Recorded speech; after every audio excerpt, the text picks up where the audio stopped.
In 1975, a Kodak engineer built the world's first digital camera. But Kodak didn't embrace it. Instead, they buried it. Why? Because they feared it would kill their film business. That decision led to one of the biggest corporate collapses in history. Let's break down Kodak's rise, its crucial mistake, and what we can learn from it. Kodak's story begins in 1888 when George Eastman revolutionized photography. His invention of roll film made cameras portable and easy to use. Kodak's slogan, "You press the button, we do the rest," made photography accessible to everyone. By the 1970s, Kodak dominated the industry, controlling 90% of the US film market. The company thrived on film sales, and every photo taken meant more revenue. But with great success came complacency. Kodak was more than a brand. It was part of people's memories. From birthdays to world events, Kodak was there. The company expanded globally, setting up operations in multiple countries, ensuring it had a stronghold on the photography market. But behind the scenes, change was brewing. In 1975, Kodak engineer Steve Sasson built the first digital camera. It weighed 8 pounds and had a resolution of just 0.01 megapixels. It took 23 seconds to capture an image onto a cassette tape. Kodak had just invented the future, but their leadership wasn't interested. When Sasson presented the digital camera, Kodak's executives dismissed it.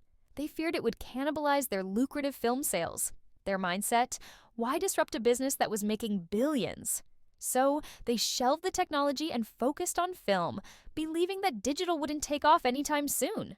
Kodak didn't just ignore digital, they actively worked against it, ensuring their film empire stayed intact for as long as possible.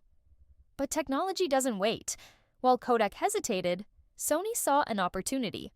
In 1981, Sony launched the Mavica, an early digital camera that stored images electronically. Throughout the 1990s, companies like Canon, Nikon, and Fuji perfected the technology. Meanwhile, Kodak remained focused on film, confident that customers wouldn't abandon traditional photography. But customers did switch. By the late 1990s, digital cameras were cheaper, more convenient, and improving rapidly. Kodak still had a chance to pivot, but instead, they doubled down on film.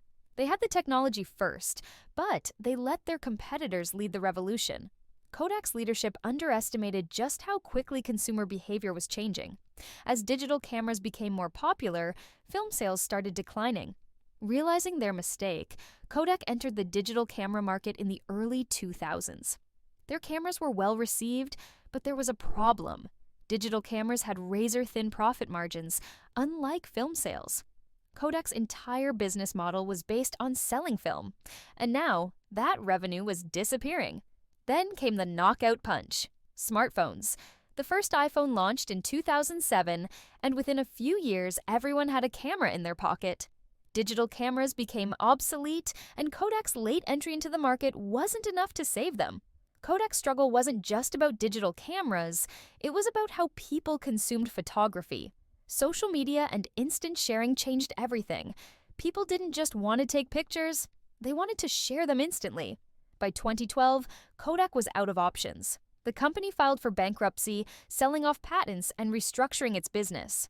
The company that once defined photography had been overtaken by the very technology it invented but ignored. Today, Kodak still exists, but it's no longer a photography giant. It now focuses on printing, chemicals, and licensing its brand.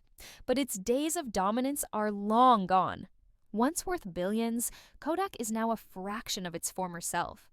Its legacy is a reminder of what happens when a company fails to adapt. Kodak's story is a warning to every business: adapt or die. No matter how successful you are, ignoring innovation is a death sentence. Technology moves fast. Companies must either embrace change or be left behind. Kodak feared digital cameras would kill their business. But, in reality, their real mistake was resisting change. If they had embraced digital earlier, they might still be an industry leader today. What do you think? Could Kodak have survived if they had fully embraced digital? Let me know in the comments below. And if you enjoyed this breakdown, don't forget to like and subscribe for more business case studies.